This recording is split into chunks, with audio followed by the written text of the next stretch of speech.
Hello mga kamamayan! This is my mini vlog number 4. For today's video nga ay as a present mom ang dating natin ngayon kasi may speech part competition itong anak ko sa school. And nakaka-proud kasi panalo sila, diba? Ang liliit pero ang gagaling. Sobra kung pwede ko lang ipakita sa inyo yung buong video. Pinakita ko na. Ng event ay pumunta kami sa Walter kasi si daddy hindi pa siya nakaka-breakfast. So pinili niya pala is maglugaw. Tapos kami ni Cal, nag-order na rin kami dito sa may Jollibee. Ang in-order ko nga ay pancake kasi alam ko ito yung favorite niya. Pero nagsabi pala siya sa akin na, Mami, ang gusto ko ay burger. Ayun na nga, dahil bingi ang mima natin for today's video, wala tayong choice kundi kainin yung binili natin kasi ayun naman natin magsayang ng pera, di ba? So kay Cal yung pancake, tapos sa akin naman yung hot chocolate. Ayan, kasi ayoko na mag-coffee dahil nagkape na ako kanina, baka mag-palpitate na ako. At ang gusto ko nga, pag uwi sa bahay, ay matulog na.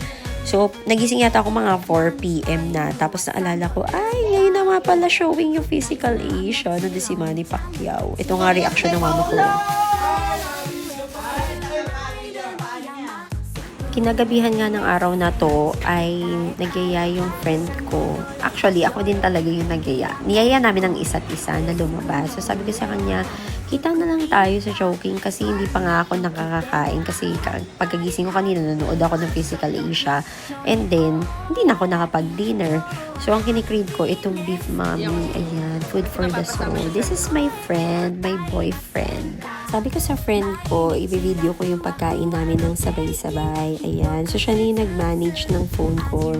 Not knowing na ganito pala yung effect na gusto niya. Kasi very Gen Z aesthetic ang dating nitong friend ko na to eh. Ayan. After nga namin kumain, naglakad kami from Chowking going to Starbucks Antlers.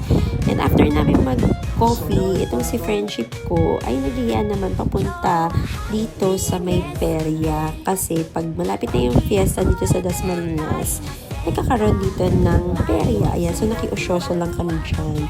Pero ito nga, ang pinaka-exciting part, sumakay kami ng ride, yung frisbee. Grabe!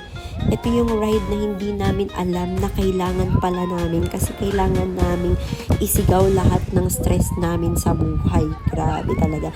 Iba na talaga kapag adult, no? 'Di ba? Swerte ko lang kasi meron akong kaibigan na masasabihan ko ng mga problema ko. Yun lang.